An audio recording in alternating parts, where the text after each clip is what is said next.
Hello, good morning students. Today we have to start our new chapter, chapter 10 for Hindi grammar, class 3.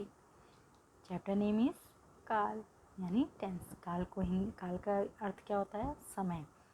समय कोई भी हो सकता है, होने वाला समय, बीता हुआ समय, आने वाला, हो रहा, चल रहा समय. बहुत से तरह के 3 तरह के समय होते हैं. एक तो आप लोग समझते होंगे जो आपके साथ बीत चुका हुआ है, वो जो घटना घट चुकी है, या फिर जो काम हो चुका है, या फिर जो काम हो रहा है. चल रहा है, जैसे मैं पढ़ा रही हूँ, ये हो रहा है. आप पढ़ेंगे, ये होगा. आप कल विद्यालय आए थे, ये हो चुका है.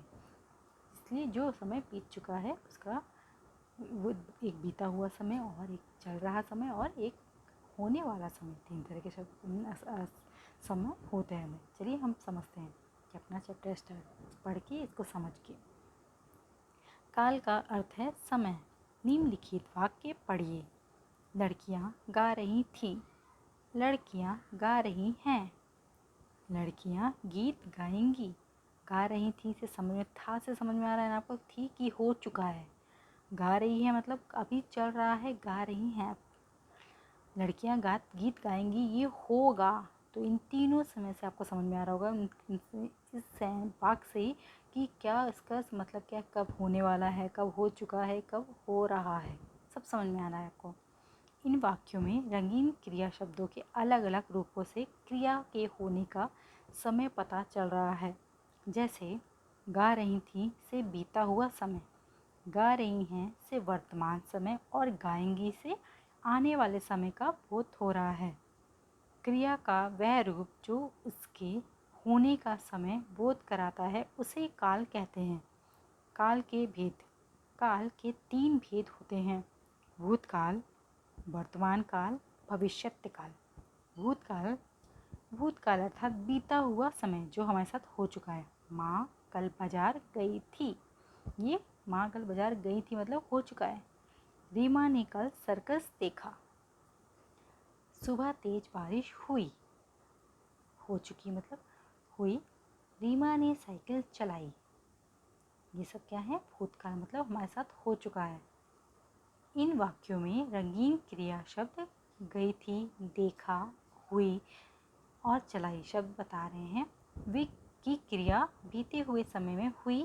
ये भूतकाल की क्रियाएं हैं. अतः क्रिया का जो रूप बीते हुए समय में उसके होने का बोध कराए उसे भूतकाल कहते हैं.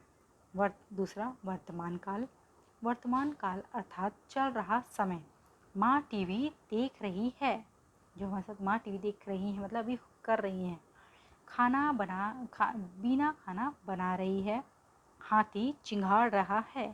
दादाजी पूजा कर रहे हैं. ये हमारे साथ हो रहा है, चल रहा है, हमारे साथ हो रहा है. इन वाक्यों में देख रही हैं, बना रही हैं, चिंघाड़ रहा है तथा पूजा कर रहे हैं क्रिया के वर्तमान समय में होने का बोध करा रहे हैं. क्रिया का जो रूप उसके वर्तमान समय में होने का बोध कराता है उसे वर्तमान काल कहते हैं. तीसरा भविष्यत्य काल. भविष्यत्य काल अर्थात आने वाला समय. मनीष फिल्म देखने जाएगा. ये हमारे साथ घटना होगी मतलब जाएगा. अभी देखा नहीं है मतलब देखेगा, देखने जाएगा. मैं सदा सच बोलूँगा मतलब होगा, उसके साथ करेगा. हम कल कबड्डी खेलेंगे. अभी हुआ नहीं है, खेलेंगे कल, तो ये होने वाला समय है. सभी घोड़े तेज दौड़ेंगे. इन वाक्यों में जाएगा, बोलूँगा, खेलेंगे, दौड़ेंगे शब्द क्रिया के आने वाले समय में होने का बोध करा रहे हैं. क्रिया का जो रूप उसके आने वाले समय में होने का बोध कराता है उसे भविष्यत्य काल कहते हैं. जो हमारे साथ होने वाला है उसको भविष्य मतलब भविष्य. हम भविष्य को कभी नहीं जान सकते हैं, इसलिए भविष्य का होने वाला है, ये होगा. आप श्योर नहीं है बट ये होगा कल. विशेष. जो क्रियाएं सदैव होती हैं या हम सदा करते हैं वे सभी वर्तमान काल में आती हैं. जैसे प्रतिदिन सूर्योदय होता है, दिन निकलता है, सूर्यास्त होता है, रात होती है, धरती सूर्य का चक्कर लगाती है, तारे चमकते हैं, रात में चांद दिखाई देता है आदि. ये क्या है? ये सदैव हम सदैव करते हैं, वे सभी वर्तमान काल में आती हैं। जैसे ये सब आपको ऑप्शन दिए, एग्जाम्पल है कि ये सब क्या है, वर्तमान काल मतलब चल रहा है, आपके साथ हो रहा है। ये डेली का है जो होगा, जिसमें आप श्योर भी हो कि ये डेली अब सूरज भी निकलना है, सूरज अस्त भी होगा, धरती में सूर्य चक्कर भी लगाएंगे, तारे भी चमकते हैं, रात में दिखाई देते हैं, चांद दिखाई देता है, वो सब आपके साथ होगा। तो ये श्योर है आप, तो ये वर्तमान काल में सब आते हैं। आओ दोहराएं, काल क्रिया के होने का समय बताता है। काल के 3 भेद होते हैं, भूतकाल, वर्तमान काल, भविष्यत काल। ये 3 काल हैं जो मैंने आपको समझाए हैं, एक्सप्लेन किए हैं, बहुत अच्छे से समझ में आया आपको।